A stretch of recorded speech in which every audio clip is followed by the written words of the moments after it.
today on the Prosperity Nation podcast. Who are we and what is it that we really do here while we're here that brings more aliveness to us and to others? It's never too late. Even if you have one day of life left, you can still flourish as a person. You can bring aliveness to your life.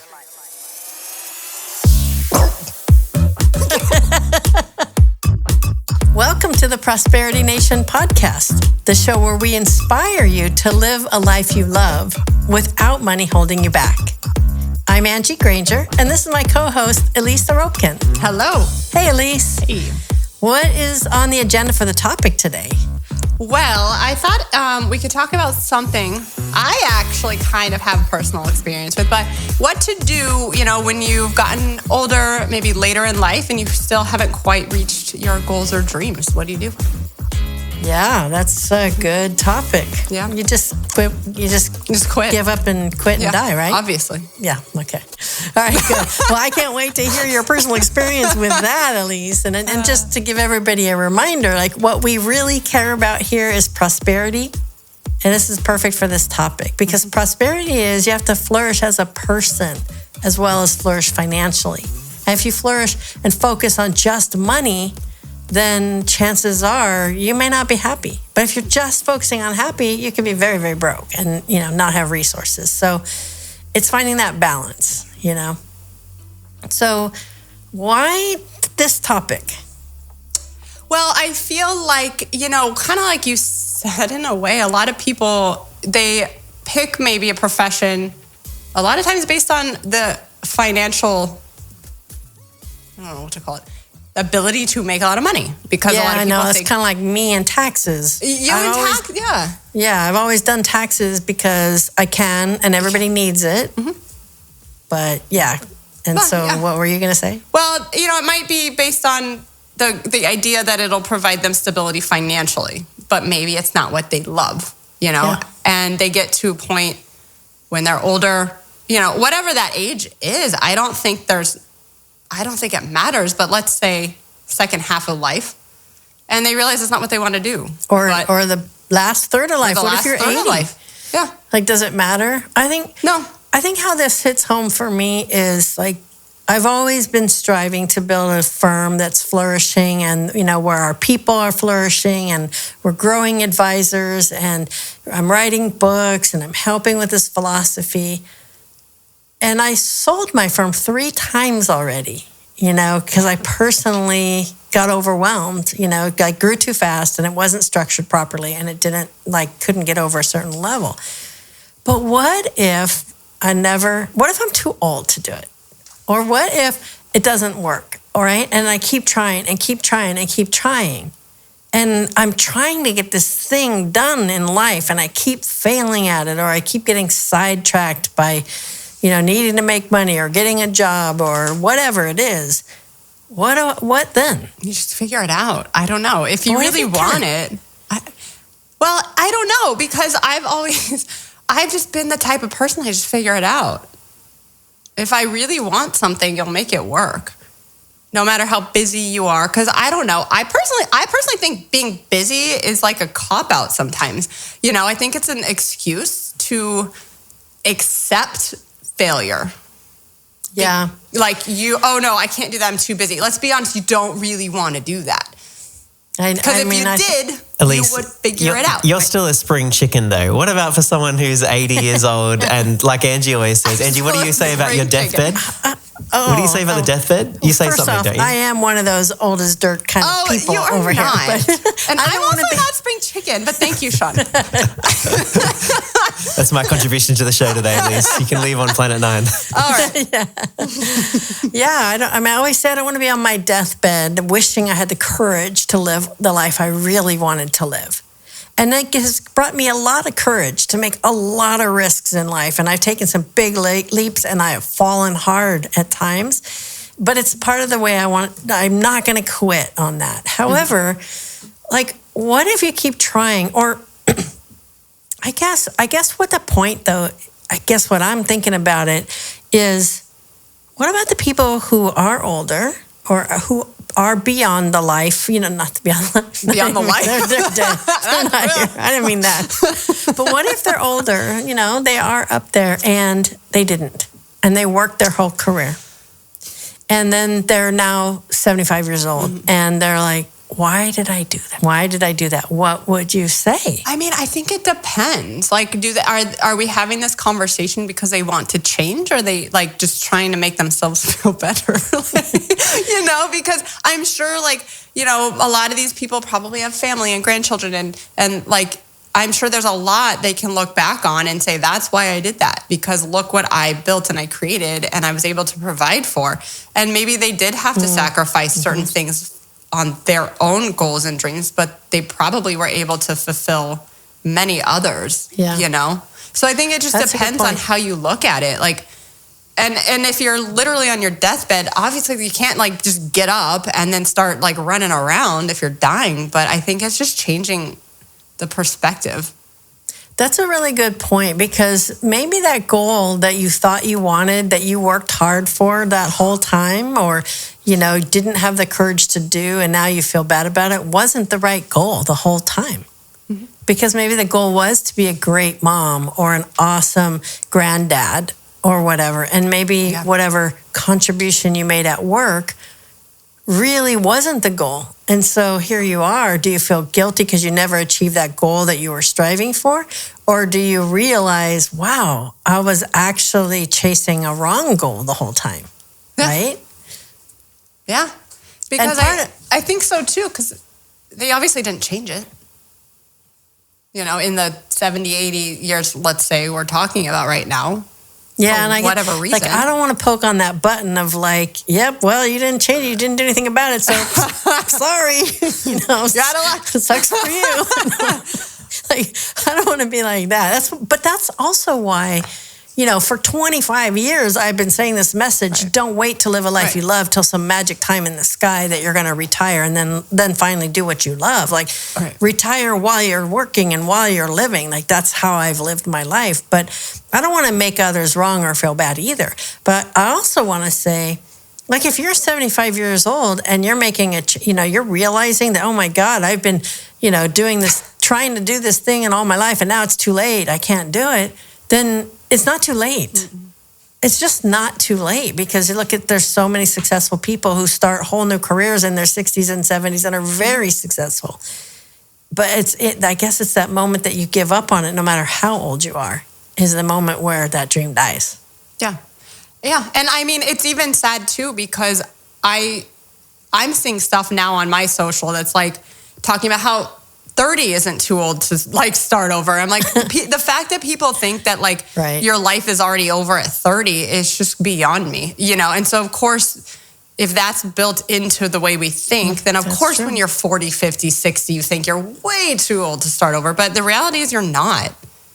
I was watching this show on Netflix where it was one of those competition shows. I'm not going to reveal it, but this person she was 64 years old.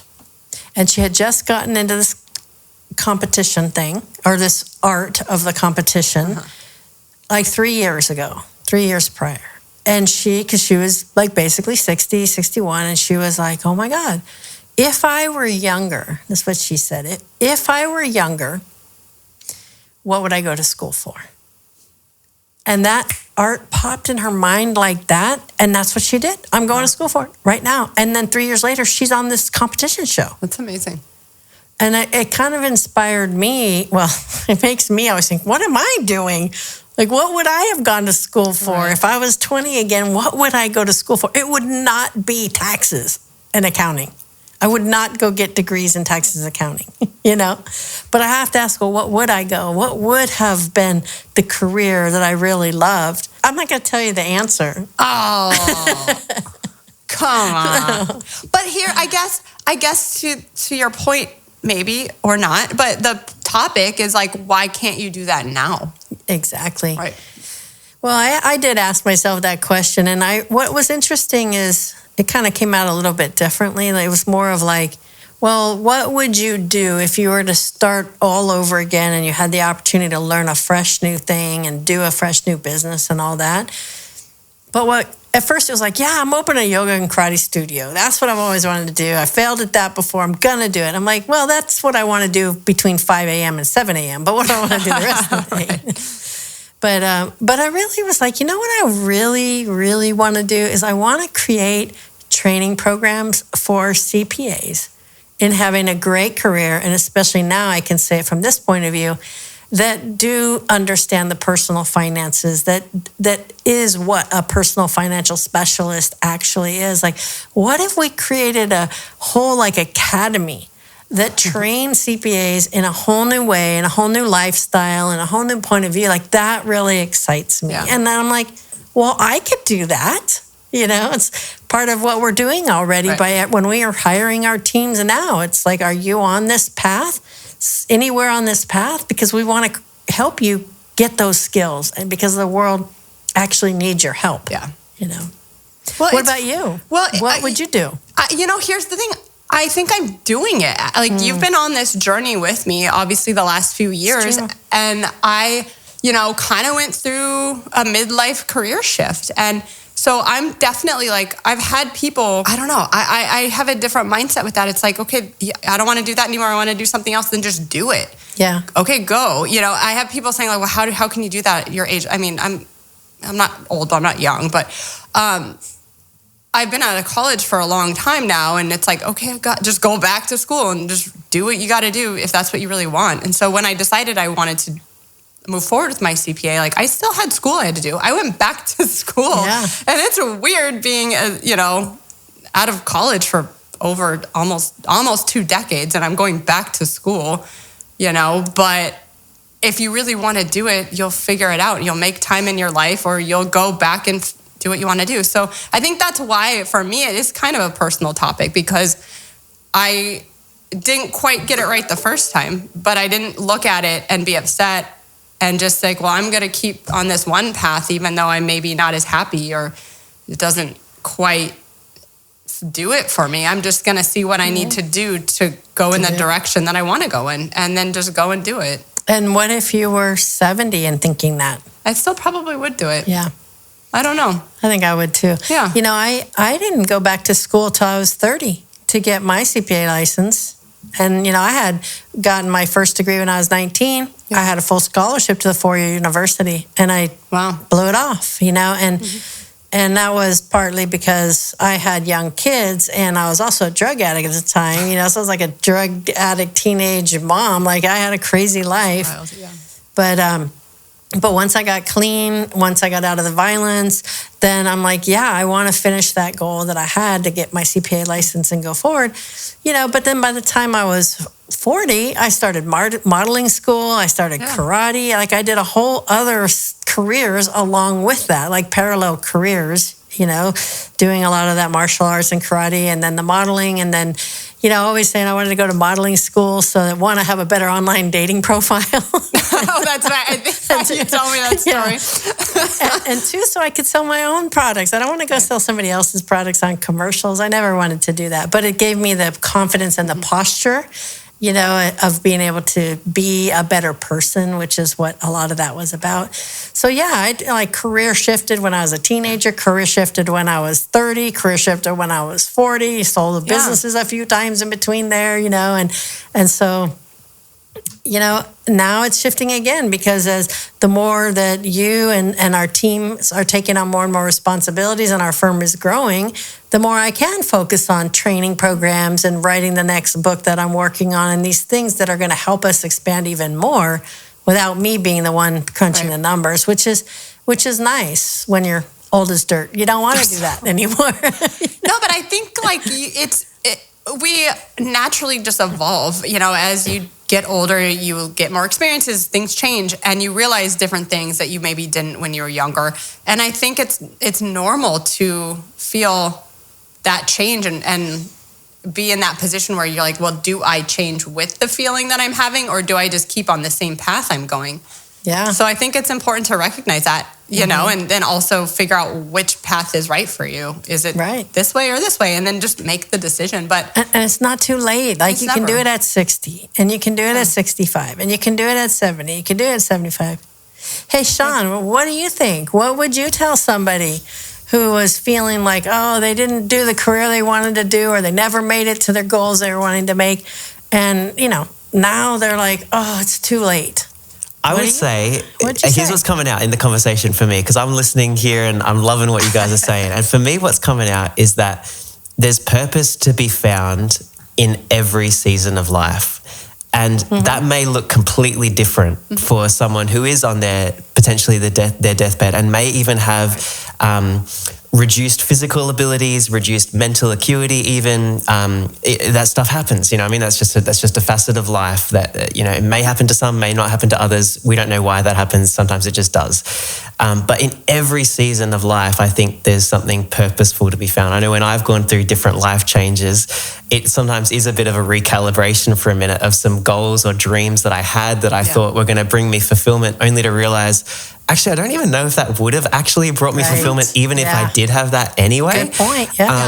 And I think it's just reassessing and saying, okay, today, where am I at?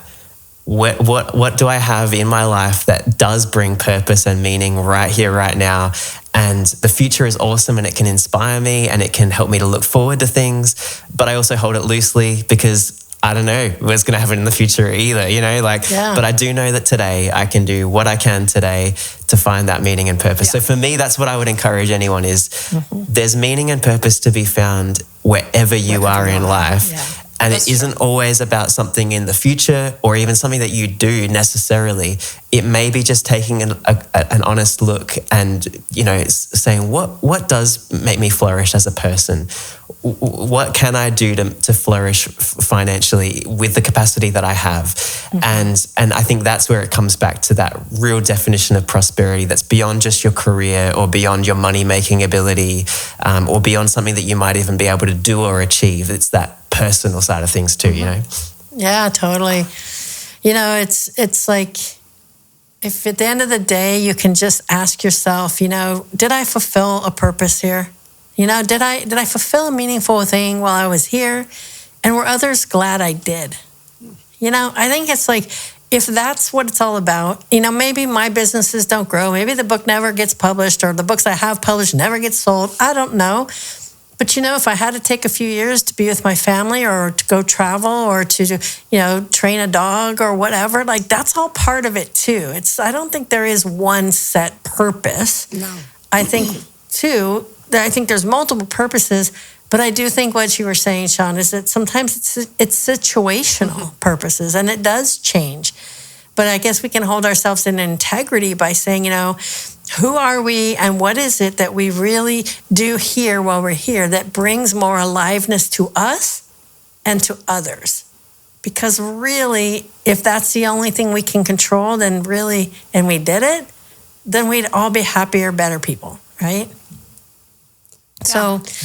Yeah. So I guess at the end of the day, it's not too late. It's never too late. Even if you have one day of life left, you can still flourish as a person. You can bring aliveness to your life, even if it's short.